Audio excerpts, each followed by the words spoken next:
Good morning class 10 students. Welcome to my LOH channel. My name is Madhu Ahuja. As you know, we have started with carbon and its compound series, and today we will study about chemical properties of carbon compounds. Before that, once again important announcement that from 1st of Feb to 15 Feb हम लोग एक series शुरू करने वाले हैं 10 का दम, जिसमें हर रोज एक वीडियो डाली जाएगी और उस वीडियो में 10 इंपॉर्टेंट क्वेश्चंस आपके लिए इंपॉर्टेंट क्वेश्चंस डिस्कस किए जाएंगे. ठीक है, तो let's start with chemical properties. Now see, पहले तो आपको पता होना चाहिए फिजिकल प्रॉपर्टीज और केमिकल प्रॉपर्टीज में क्या डिफरेंस है. देखो बेटा, फिजिकल प्रॉपर्टीज मीन्स जब उसमें केमिकली कोई चेंज ना हो एक्सटर्नल, लाइक आइस जो है वाटर में चेंज हो गई, ये आप ऑलरेडी पढ़ चुके हो. ठीक है, बट केमिकल प्रॉपर्टीज में हम इन जनरल जैसे ऑक्सीजन से रिएक्शन करा दी, उसको जला के देख लिया, मेटल से रिएक्शन करा दी, एसिड से रिएक्शन करा दी, लाइक दिस इन जनरल हम देखते हैं कि क्या हो. Chemical property first of all is combustion. आपको मालूम है कंबशन मीन्स जलना, and always in the presence of oxygen. Oxygen की प्रेजेंस में जलता है. तो यहाँ पे जब खाली कार्बन चलेगा, जैसे एग्जांपल इज कोयला, कोल एंड ग्रेफाइट, डायमंड. ठीक है, जब खाली कार्बन जलेगा तो उस समय क्या होगा, it will change into carbon dioxide gas and heat and light will release. Okay, and अगर सम हाइड्रोकार्बन जलेगा, लाइक एग्जांपल इज मीथेन. ठीक है, मीथेन जो है ऑक्सीजन के साथ मिलके क्या बना रहा है, यहाँ पे carbon dioxide gas, water and heat and light. अब क्योंकि इसमें हाइड्रोजन है तो यहाँ पे वाटर बन गया. Okay, similarly methane, you know, biogas में मेन कॉन्स्टिट्यूएंट मीथेन होता है. Okay, then alcohol, this is formula of ethanol. अगर आप ध्यान से देखें, CH3 CH2OH इथेनॉल का फॉर्मूला है. हम फंक्शनल ग्रुप कर चुके हैं पहले. तो इथेनॉल जब ऑक्सीजन की प्रेजेंस में बर्न होगा तो अगेन ये क्या होगा, carbon dioxide, water and heat and light. कोई भी हाइड्रोकार्बन जब ऑक्सीजन की प्रेजेंस, ऑफ कोर्स जब बर्न होगा, ऑक्सीजन तो रिक्वायर्ड है ही, तो वो किस में चेंज होगा, heat, carbon dioxide, water and along with that heat and light. Okay, now second chemical property is oxidation. Oxidation means आप ऑलरेडी पढ़ चुके हो. Oxidation and reduction and redox reaction भी पढ़ चुके हो. Oxidation means addition of oxygen. तो यहां पे देखिए, दिस इज इथेनॉल. अगर आप ध्यान से देखिए, इथेनॉल का फॉर्मूला है. इथेनॉल किस में चेंज हो रहा है, एसिटिक एसिड में, CH3COH. Common name is acetic acid, but it's, अगर आप देखें तो क्या नाम है इसका, इथेनोइक एसिड. मैं आपको सिखा चुकी हूं. And common name is acetic acid. अब यहां पे ध्यान से देखिए, मैंने लिखा है alkaline KMnO4. Alkaline means basic medium, यानी हमने KMnO4 को बेसिक मीडियम में यूज किया along with हीट करा. या फिर acidified potassium dichromate, this is potassium permanganate, we call it, KMnO4 को बोलते हैं potassium permanganate. And this is K2Cr2O7 is potassium dichromate. ये एसिडिफाइड मीडियम में होना चाहिए, और जब हम इसको हीट करेंगे तो ये इथेनोइक एसिड में चेंज होगा. इसका मतलब बोथ ऑफ दीज, आपका ये और ये दोनों में, यानी पोटेशियम परमैग्नेट या फिर potassium dichromate, as a oxidizing agent use हो रहे हैं. हम ऑलरेडी कर चुके हैं ऑक्सीडाइजिंग एजेंट, जो कि ऑक्सीजन जो यहाँ पे ऐड करने में हेल्प करते हैं. ओके, तो ऑलवेज रिमेंबर, ये दोनों जो हैं as a oxidizing agent use हो रहे हैं. ओके बेटा, अब हम नेक्स्ट पढ़ते हैं एडिशन रिएक्शन. आपको नाम से ही पता लग रहा है बेटा, एडिशन का मतलब ऐड होना। अब यू ऑलरेडी नो कि कार्बन की अगर वैलेंसी फुलफिल है तो उसमें कोई नया कुछ भी हाइड्रोजन या कुछ भी कैसे ऐड हो सकता है।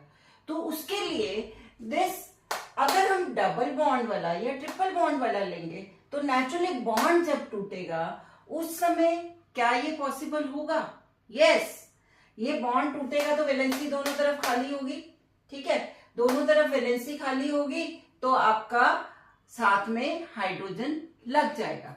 अब देखिए, दिस इज अनसैचुरेटेड हाइड्रोकार्बन, हम ऑलरेडी पढ़ चुके हैं। एल्केन, एल्कीन, एल्काइन, ये मैंने डबल बॉन्ड बनाया है, ये एल्कीन है। ठीक है, सी सी, देन 2 आर इधर लगा दिए, 2 आर हमने इधर लगा दिए instead of H. It shows it's a long chain, very long chain. ठीक है, ये दिखा रही है आर आर का मतलब यहाँ पे बहुत ही लंबी चेन है। ठीक है, in the presence of nickel and hydrogen gas is added here, तो नेचुरली 2 हाइड्रोजन ऐड हो रहे हैं। अब यहाँ पे क्या हुआ, कार्बन कार्बन में डबल बॉन्ड जब ब्रेक होगा, देखिए इधर ब्रेक होगा तो दोनों में, मान लीजिए मैं इधर ही आपको करके दिखाती हूँ, यहाँ पे ब्रेक हो गया तो दोनों तरफ एक एक वैलेंसी खाली हो गई। एक एक वैलेंसी खाली होने का मतलब क्या है, वहां पे एक एक हाइड्रोजन लग जाएगा। ठीक है, तो वही हमने किया है, यहाँ पे सिंगल बॉन्ड लगा के एक एक हाइड्रोजन लगा दिया, यानी सैचुरेटेड आपका क्या है, ये अनसैचुरेटेड हाइड्रोकार्बन किस में चेंज हो गया, सैचुरेटेड में। This is unsaturated. अनसैचुरेटेड क्यों है, क्योंकि कार्बन कार्बन में डबल बॉन्ड है, it changes into saturated hydrocarbon. अब always remember this unsaturated hydrocarbon is vegetable oil.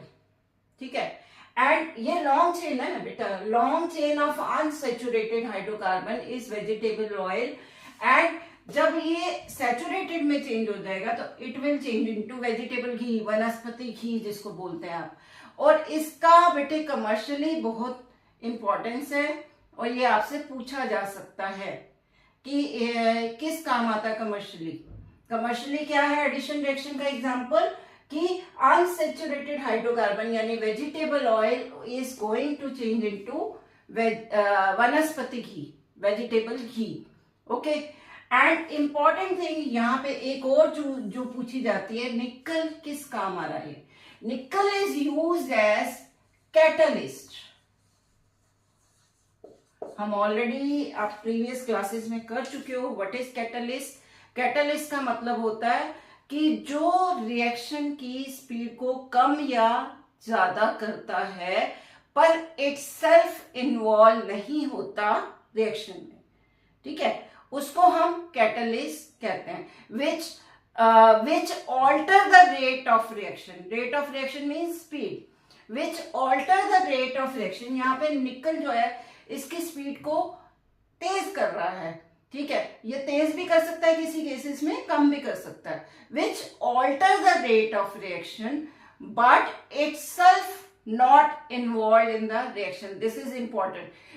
खुद इन्वॉल्व नहीं हो रहा, अगर होता तो आपका अकॉर्डिंग टू, देखो आपने करा ही है, अकॉर्डिंग टू डाल्टन्स थ्योरी आप लेफ्ट साइड पे जो एलिमेंट है वो राइट साइड पे भी आने चाहिए, तो निकल तो कहीं नहीं है ना यहाँ पे। ठीक है, निकल इन्वॉल्व नहीं हुआ, निकल ने सिर्फ रिएक्शन की स्पीड को बढ़ाया है। It is used as catalyst. Okay, तो यहाँ 2 चीजें याद रखनी है, एक तो about nickel, it is used as catalyst, and दूसरा vegetable oil is going to change into vanaspati ghee और vegetable ghee. Okay, second is last one is substitution reaction. अब इंग्लिश मीनिंग सब्स्टिट्यूशन के से मतलब ही आपको पता है कि एक चीज को हटाओ उसकी जगह दूसरा आ जाएगा। ठीक है, तो एक को हटाइए दूसरा उसकी जगह आ जाएगा।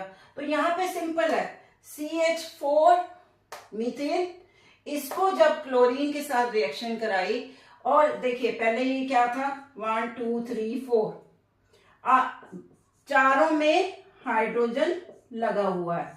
अब एक हाइड्रोजन हटा दीजिए, एक हाइड्रोजन हट गया तो नाउ इट चेंजेस इनटू नाम बताएंगे, हम कर चुके हैं फंक्शनल ग्रुप में। 3 जगह हाइड्रोजन हो गए और 1 जगह क्या लग गया, क्लोरीन लग गया।